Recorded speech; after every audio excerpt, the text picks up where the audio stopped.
But speaking of better teams, do you believe as we move forward to this national championship preview, is Michigan still the better team on paper than Washington going into this matchup, and who do you like to win it? Yeah, I mean, I think Michigan should just dominate the line of scrimmage. It'll be interesting. I think you're going to see a very, very similar game plan that Michigan had against Alabama. Play safeties deep, play a lot of quarters coverage, and keep everything underneath from Washington. Right. Because you can't. They just don't want to get beat by the big plays. And obviously, Penix is capable of making the intermediate throws and this, but Washington is not going to be able to turn around and hand the ball off against Michigan. So I think it's going to be the exact same, theory of keeping everything underneath.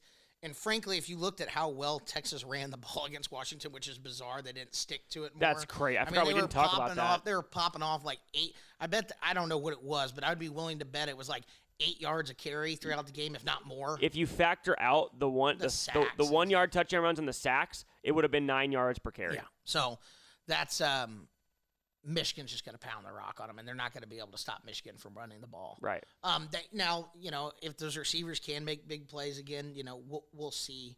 But yeah, no, I think Michigan will win the game. And I know you were guessing the line on that game would be 7. I was thinking maybe like 6.5. I changed my tone to 6. Yeah, it opened 4. It opened 4.5. Okay, it'll get up to 6. It's going to get up to 6. It's going to get bet up, and Michigan will end up closing at 6 or 6.5. I think we both thought that around that area. They're the better team by about 6 points. I mean, I think if you put it at 4.5, you're basically saying Michigan and Texas are equal, which I just disagree with. I don't think Michigan would be a half-point favorite against Texas on a neutral field. I think they'd be a 2 or 3 point favorite. But looking at the matchup, I agree with you. I think the one thing to me in why I like Michigan, and look, I'm rooting for Michigan. Maybe I'm sour from the Texas loss last night, but I like Michigan. I'm not a Michigan fan, but I like Michigan, and I want Harbaugh to win a championship. They've been here, this is the 3rd time there. I do think he's leaving after this, win or lose. Especially after watching his press conference last night when they asked him, did he wish everybody a happy new year? No, but he did. Conference again. He did wish. Fucking snake oil salesman, Jim Harbaugh. He wished. Before we get going here, just want to wish everybody happy new year. All right, nobody's got it better than us.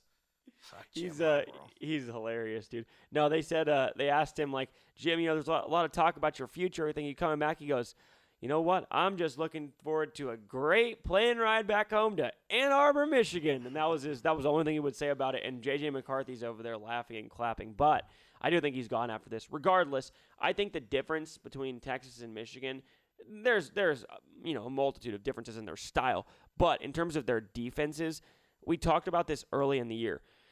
Texas, early in the year in a couple games, like against Houston, right? They're up 21-0, and they gave up 21 unanswered points to Houston and damn near lost the game. And we were talking about it on an early podcast after that game, and you said, look, Texas' defense is just as talented as Michigan's, but like you put that Houston team up against Michigan, they wouldn't score, right? Like, and that's the difference. Like, I know Washington's going to score here because they're a high-powered offense, but they're not scoring 37 points against Michigan. That's not happening. And Michigan's corners specifically are much better than Texas. We saw it in the Alabama game. Alabama has great wide receivers on the outside in Burton and Bond.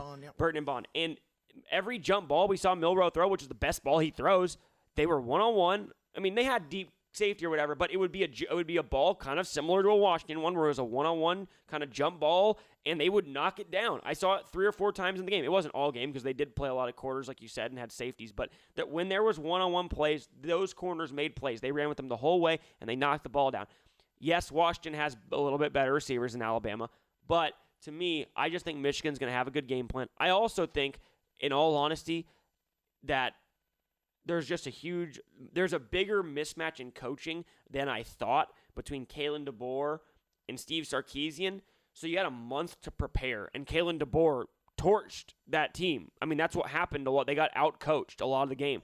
I don't think with a week... The defense was just unwilling to change. It was so weird. It was so weird. It reminded me of Dan Quinn. It's like, I'm just going to keep bringing forward, and this is what we're going to do. But when they brought pressure, it worked. Yeah, they gave Penix way too much time to throw the ball. And Michigan, I think, you have Kalen DeBoer now has a week to prepare for a better defense. I don't think it's going to be as successful. I think it's going to be less successful.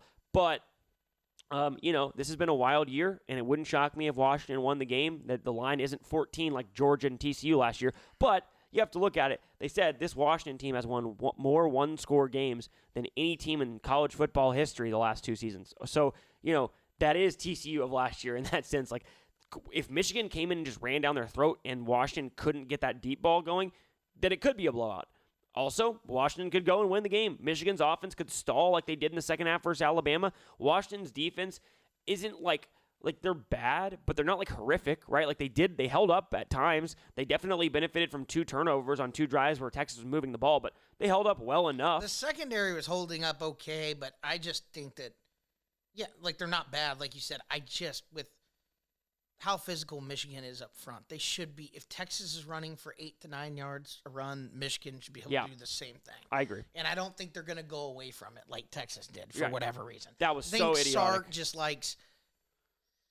Sometimes those offensive guys, they just can't sit there and run the ball. It's like Lane Kiffin. He could run the ball for 20 yards a pop, but he's still going to throw it 3 out of 4 times. Yeah. Because that's just who he is. Now, Sark's not as, crazy like that, but it's just, he just can't. They can't help themselves. They have to, whatever they put in, in this month, they have to run those plays instead of just turning around to get 9 yards a carry. The drive that they had success, all they did was run the ball. Quinn Ewers threw 1 touchdown the whole game. He didn't move. They ran all over them. It made no sense. Yeah. But we'll move on.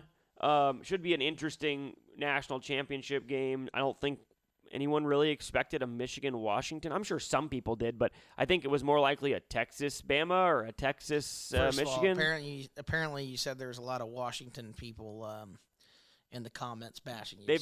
They thought Washington and Michigan would be there. Michigan wins by 14. I'll say Michigan by. Yeah, I'll say Michigan by 7. I hope it's a blowout. They like to slow. Michigan likes to get leads and slow down. So yeah, I'll that's say true. 7. That's true.